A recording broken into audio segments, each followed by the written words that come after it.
Joel here with Bodycam Breakdown TV. Today's footage comes from Midwest Safety. If you want to watch the original video without my commentary or breakdown, I'll have the full footage linked below so you can watch it start to finish. What starts as a suspected impaired driving investigation quickly turns into a challenge for officers as severe weather moves in and conditions keep getting worse. As the storm intensifies, so does the driver's frustration, and by the end of the encounter, a series of decisions may leave her facing even more problems than when the stop first began. The breakdown starts now. So you said you've had drinks tonight, you've got an open intox in your vehicle. Yep. Okay, so I'm going to ask you to perform field sobriety test tonight, okay? Well, I literally... I understand that. I live right there. I understand so I don't that. have to drive. I understand that, but I pulled you over while you were operating a motor vehicle. So I just have to make sure, since you've had alcohol, you've admitted to it, you've got an open drink in your car, and... Hey, right here, you're dealing with me, and you got glassy bloodshot eyes. One of the reasons officers make observations like this out loud is to document what they're seeing in real time. They're gathering information that helps them determine whether further evaluation is necessary and how to move forward with the stop. No, I've been crying. I understand that, okay. Like, I've been crying. Okay, hold on. So, Thanks for making my night even worse. well, ma'am, you're the one who's operating a motor vehicle you don't have a possess or valid driver's license. That doesn't make me cry. That doesn't make me cry. Okay. Okay. It sounds like it's about to storm. Okay. So, would you like to do field sobriety tests out Yes. here? Whoa! No, don't walk away from me, ma'am. No. Don't grab me. Don't grab me. Don't grab walk me. away from me. Don't grab me. Step back over here, please. Even with emotions running high, the officer is still trying to keep the conversation productive. Encounters like this often depend on communication, and when emotions start taking over, simple instructions can become much harder to follow. Don't grab me. Stay out of the roadway.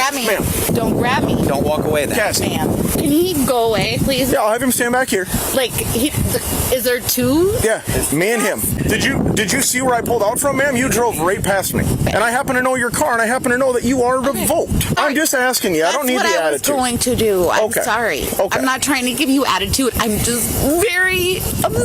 Okay. Okay, well, we got to deal with all the issues here. All right, step back over here for me, please. Before any field sobriety test begins, officers typically want to make sure the instructions are understood clearly. The challenge here is that heightened emotions can make it harder for both sides to stay focused on the task at hand.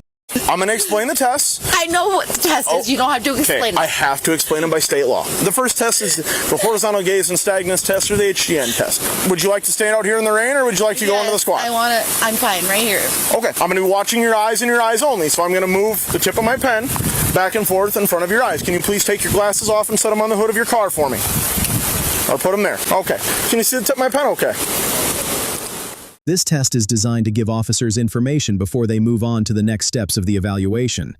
That's why they're taking the time to do it carefully. Small details during this phase can influence how the rest of the encounter unfolds. Yes, no? Can you see the tip of my pen? Okay. Yes or no? Here, hold on. Yeah. Follow the tip of my pen with your eyes and your eyes only. Keep your head still for me. Are we supposed to storm tonight? Yep. He's going to roll up your windows for you. Dave, for safety, let's get off this road. The weather is becoming a factor now, and officers have to consider whether the conditions are affecting their ability to conduct the evaluation properly.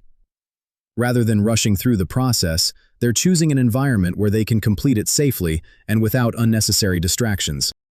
All right, Cassie, so we're going to start the test over. I'm not going to ask you to do the test again.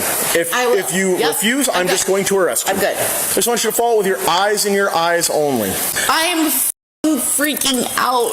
Okay, ma'am. At this point in time, you are under arrest for operating a motor vehicle while intoxicated. How am I under arrest? Because I just told you were under arrest. But for driving without a license. You're driving while under the influence of alcohol, OWI, operating while intoxicated. But I'm not over .08. This feels like a critical moment because the focus is no longer just on the original investigation. Officers are expecting cooperation at this stage, and when someone suddenly changes course, it can create an entirely new set of concerns for everyone involved. Do I have to be arrested to go over to the... You have to be in handcuffs. Okay? I gave you the option to walk over to my squad car. Hey, don't run! Don't run! Don't run! Nope. I was kidding. Nope, you're under arrest. Okay. You're under arrest. I was kidding. was honestly Nope. kidding. No, I got her. I got her, Nate. I got her. Guys. Yep. Nope. You took off running, man. I was kidding. No. Yeah, that's not I kidding. swear to God. Here you go. Okay. All right. Following the incident, authorities filed multiple charges related to the investigation, driving-related violations, and actions that occurred during the encounter itself. Do you think this encounter could have ended differently? Let me know in the comments below. Alright guys, that's gonna wrap up this breakdown. If you enjoyed the video, make sure to hit that like button, subscribe to Bodycam Breakdown TV, and share this with someone who enjoys real-world police footage and analysis. Thanks for watching, and I'll see you in the next breakdown.